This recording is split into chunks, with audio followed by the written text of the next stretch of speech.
प्यारे दोस्तों, जैसे यूपी लेखपाल के डीवी चल रहा है इस वक्त, जो 19 सितंबर से शुरू हुआ था। टाइम तो बहुत ले लिया, 30 नवंबर तक लेके गया है कि 30 नवंबर तक डीवी समाप्त हो जाएगा इसका। डेली 700 स्टूडेंट का डीवी ले रहे हैं और बहुत लोगों का डीवी हो भी गया।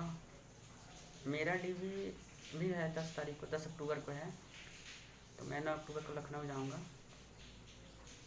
और जहाँ तक उम्मीद है कि जो हम लोग सोच रखे हैं डीबी स्किप के लिए, तो उतना अब कंफर्म तो नहीं कहा जा सकता, लेकिन डीबी स्किप हो रहा है, जितना होना चाहिए उतना हो रहा है।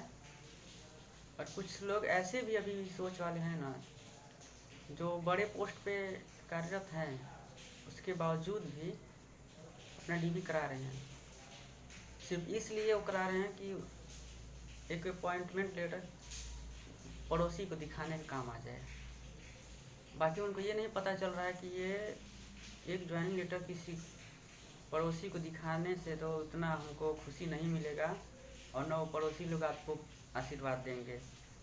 इससे कोई फ़ायदा नहीं है आप लोगों का डीबी कराने से। और एक क्या करेंगे, आप छोटा सा एक कागज़ का टुकड़ा लेंगे और अपने पड़ोसी को दिखाएंगे। और पड़ोसी तो हमेशा वैसे भी जलते रहते हैं। आप सक्सेस होंगे तो चलेंगे, अगर नहीं सक्सेस होंगे तो खुश होते हैं।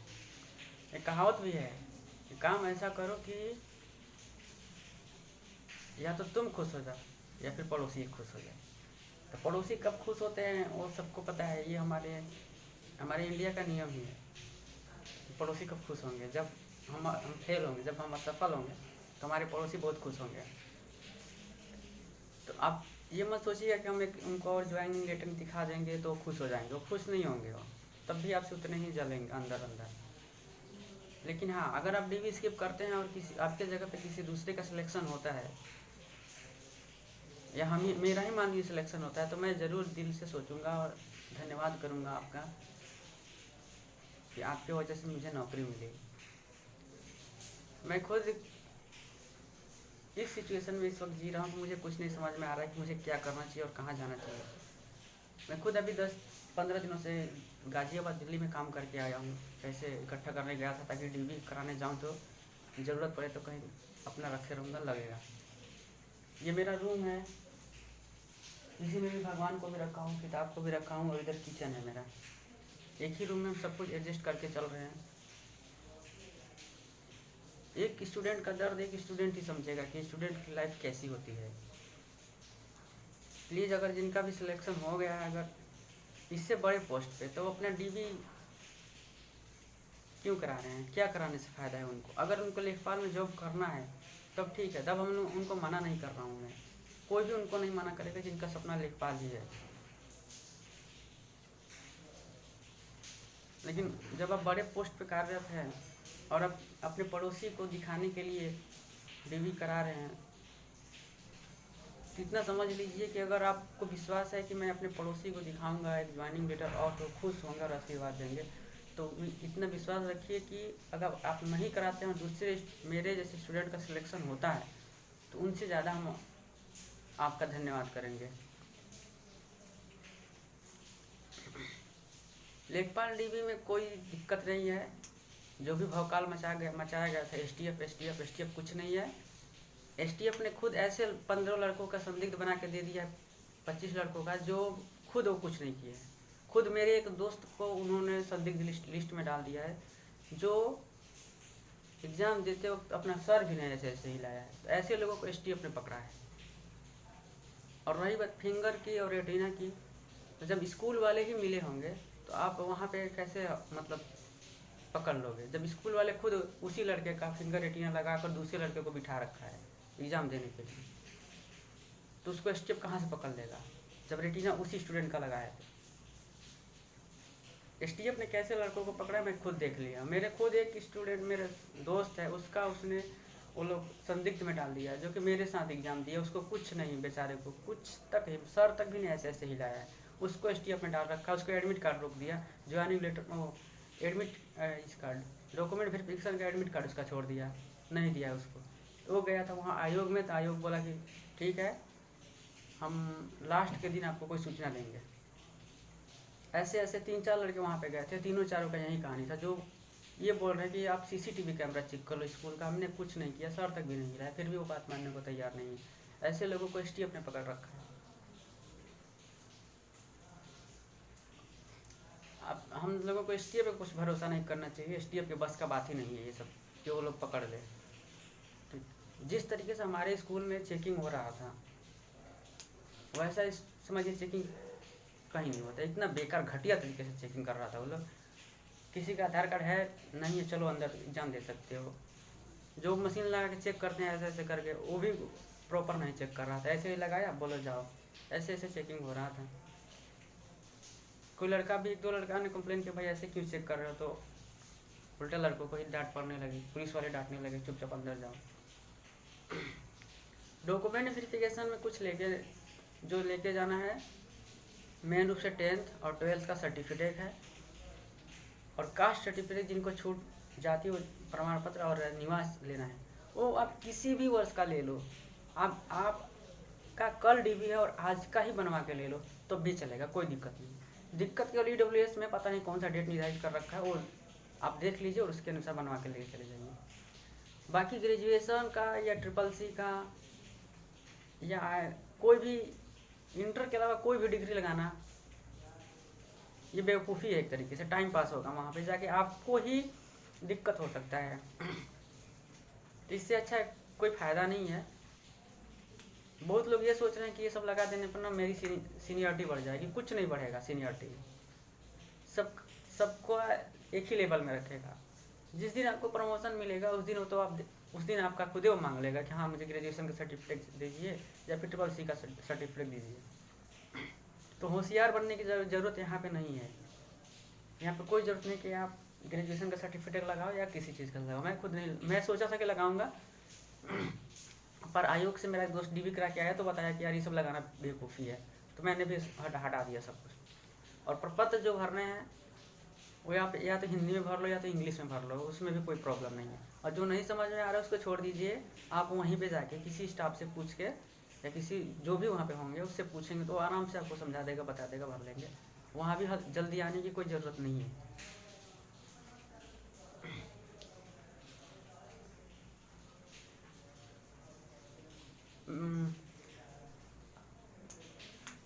मेरा 10 अक्टूबर को डीवी है, मैं यहाँ से 9 तारीख को जाऊँगा। मैं इस वक्त आरा में हूँ, पटना के पास, और यहीं से मेरा ट्रेन है। ट्रेन क्या, स्टूडेंट लाइफ में कोई टिकट थोड़े ना होता है कि मैं टिकट करा लूँ। बस जनरल टिकट लेके जाऊँगा धक्के मुक्के खाते हुए। अभी तो स्टूडेंट लाइफ में जानते ही हैं आप लोग स्टूडेंट का लाइफ कैसा है।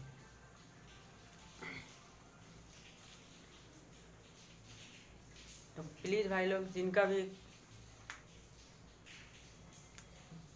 हो गया है अपर लेवल पे, लेखपाल से उच्च पद पे जो भी कार्यरत हैं, वो अपना अगर डीवी नहीं कराएंगे तो समझ लीजिए कि हम जैसे स्टूडेंट दोबारा किसी कंपनियों में काम करने नहीं जाना पड़ेगा हम जैसों को। बस यही रिक्वेस्ट है आप लोगों से। समझ लीजिए कि मैं 2 महीने से 10 दिन रूम पे रह रहा हूँ, तो 1 महीने जाके दिल्ली गाजियाबाद में काम करके पैसे इकट्ठे करके आ रहा हूँ। बस यही एक उम्मीद लेके बैठा हूँ कि लेखपाल में हो जाए मेरा, ताकि आगे मैं कुछ कर सकूँ और कुछ सोचूँ। और अगर नहीं हुआ तो फिर तो मेरा किस्मत वहाँ लिखिए गया है, लगता है कि कंपनी में जाके काम करूँ। किसी से साथ ऐसा हम लोग, मेरा इस वक्त कंडीशन है कि किसी से कोई हेल्प में मांग रहा हूँ तो नहीं मिल रहा है, किसी से कोई साथ बोल रहा हूँ कि थोड़ी सी साथ दे दो तो वो भी नहीं दे रहे हैं।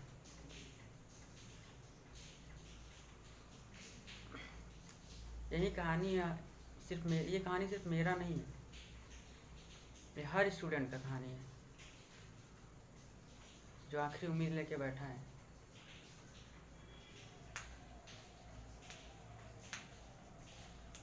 ठीक है, तो आप सभी लोग, जिन भी भाई लोगों का 10 तारीख को होगा सेकंड शिफ्ट में लखनऊ में, वहाँ मुलाकात होगा सभी से। बाकी किसी को निराश होने की ज़रूरत नहीं है कि कटअप कितना जाएगा, जितना जाएगा उतना देखा जाएगा कितना जाएगा। अब रही बात एसटीएफ की, तो एसटीएफ भरोसा आप लोग ना ही करो तो अच्छा है। क्योंकि एसटीएफ ऐसे लोगों को पकड़ रखा है, ऐसे लोगों को भी पकड़ रहा है जिसका दूर दूर तक संबंध नहीं है चीटिंग करने के मामले में। और जिसने चीटिंग करा है वो तो खुलेआम बच रहे हैं, सब खुलेआम घूम रहे हैं। मैं तो एसटीएफ से भरोसा उठ गया जिस दिन मेरे दोस्त का एडमिट कार्ड नहीं आया और जब वहाँ आयोग में गया तो उसको संदिग्ध लिस्ट में डाल रखा है। उसका तो नंबर भी नॉर्मल है, कोई ज़्यादा भी नहीं है।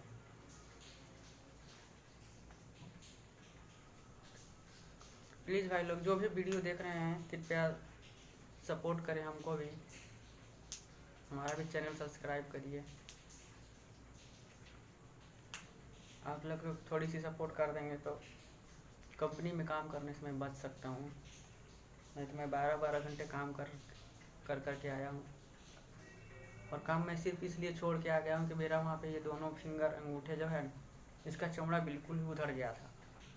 तो मैं सोचा कि अगर काम नहीं छोड़ रहा हूँ इधर तो फिर मेरा वहाँ पे फिंगर मैच नहीं करेगा। तो मैं यही सोच के 10 दिन पहले ही काम छोड़ के आ गया हूँ ताकि हाथ सही हो जाए और अंगूठा मैच कर जाए। उसके बाद फिर तो मैं मुझे वहीं जाना है जब तक फाइनल नहीं हो जाता, क्योंकि मेरे पास पैसे भी तो नहीं है कि मैं इस रूम पे रह के पढ़ाई करूँ। मैं इलाहाबाद का रहने वाला हूँ पर मैं रहता हूँ आरा में हूँ, इस पटना के पास है। सिर्फ इसलिए कि मुझे इलाहाबाद रह के पढ़ाई करने के लिए पैसे नहीं है मेरे पास उतना कि मैं इलाहाबाद में रह के पढ़ाई कर सकूँ। इसलिए मैंने इस शहर को चुना और यहाँ पे आ गया। यहाँ में हम 2 लोग रहते हैं इस रूम में।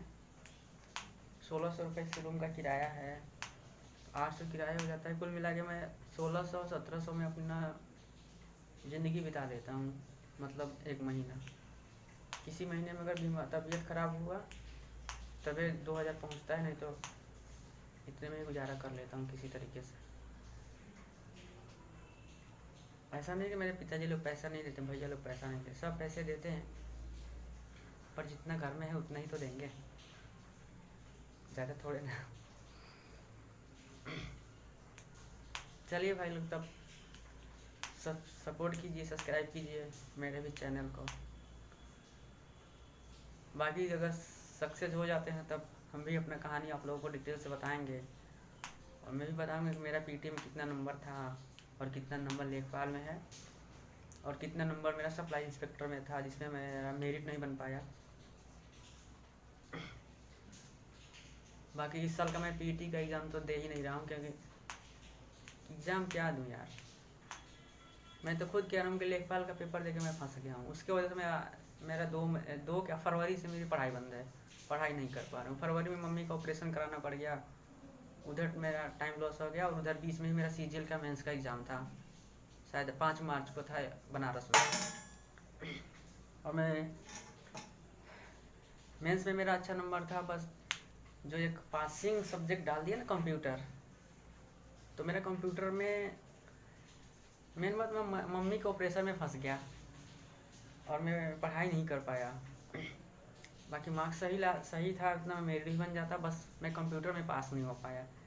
कंप्यूटर में मुझे 3 या 4 क्वेश्चन आ रहे थे, उसके बाद मुझे कोई समझ में नहीं आ रहा था कि क्वेश्चन कहाँ से आया है और प्रॉपर मैं तैयारी भी नहीं कर पाया था। तो मैंने क्या किया, 4-5 क्वेश्चन तो मैंने अटेम्प्ट कर दिया, लेकिन पास होना अनिवार्य होने के लिए 20 नंबर चाहिए था। तो मेरे पास अब एक ही रास्ता है। मेरे पास क्या है, किसी भी स्टूडेंट के पास एक ही रास्ता होता है जब उसे क्वेश्चन नहीं आते हैं और उसमें पास होना अनिवार्य होता है, और वो रास्ता होता है कि उड़ा दो पूरा क्वेश्चन ही। तो मैंने भी यही किया, पूरा क्वेश्चन ही टिक लगा दिया और फिर कंप्यूटर में निगेटिव काट के मुझे 6 नंबर मिले थे। बाकी ऐसे मेरा उस बाकी सब सब्जेक्ट का मिला के मुझे 263 नंबर मेरा था और मैं ओबीसी से हूँ, तो इतना भी तो मेरिट बन ही जाता, क्योंकि 243 तो ओबीसी का कट ऑफ था फाइनल। अगर आ गया होता तो मैं भी सीजीएल में कुछ बन ही जाता, किसी अच्छे पोस्ट पे हो जाता, और मैं भी हो जाता तो मैं भी लेखपाल का डीबी स्किप कर देता और स्किप करने में भी सहयोग करता और लड़कों को। तो मैं सीजीएल का मैं भी छट गया, एनटीपीसी में छट गया हूँ, और ग्रुप डी में तो दौड़ ही नहीं पाया, दौड़ने गया था मुझसे दौड़ ही नहीं हुआ। दौड़ यार दौड़ कहाँ से होगा यार, 1 किलोमीटर कभी रनिंग नहीं किया, एक तो ऐसे दुबला पतला हूँ। तो ग्रुप डी में मैं दौड़ नहीं पाया, और एनटीपीसी में लेवल 2-3 हम लोगों का था, हम लोग इंटर पे थे, तो ग्रेजुएशन तो अभी हुआ नहीं था। तो लेवल 3 में मेरिट में ही चढ़ गया, और लेवल 2 में टाइपिंग था, तो शायद टाइपिंग मुझसे अच्छे से नहीं हो पाया। बाकी सीजीएल में उसके बाद तो मैंने टाइपिंग प्रैक्टिस अच्छे से करी, सीजीएल में भी टाइपिंग अच्छे से हुआ। 2000 स्ट्रोक मैंने किया था, 2000 नहीं 2200 के लगभग, 2200 स्ट्रोक मैंने किया था सीजीएल के मेंस में, इसी में जिसमें 36-37 हज़ार पोस्ट आया था, इसी में मैं था। सीजीएल तो हाथ से निकल गया, सपना था कि उसके बाद सीजीएल में हो जाएंगे, पर माता जी की तबीयत ख़राब होने की वजह से मैं पढ़ाई नहीं कर पाया कंप्यूटर का अच्छे से। पीटी में मेरा 159 नंबर था सीजीएल में, और इसमें था 263। अब यहीं लेखपाल में अगर सोच रहा हूँ हो जाता तो फिर या तो एसटीएम पीसीएस की तैयारी करने के लिए सोच रहा हूँ, यही प्लान है मेरा। और अगर नहीं होता है तो फिर कंपनी में काम करना पड़ेगा।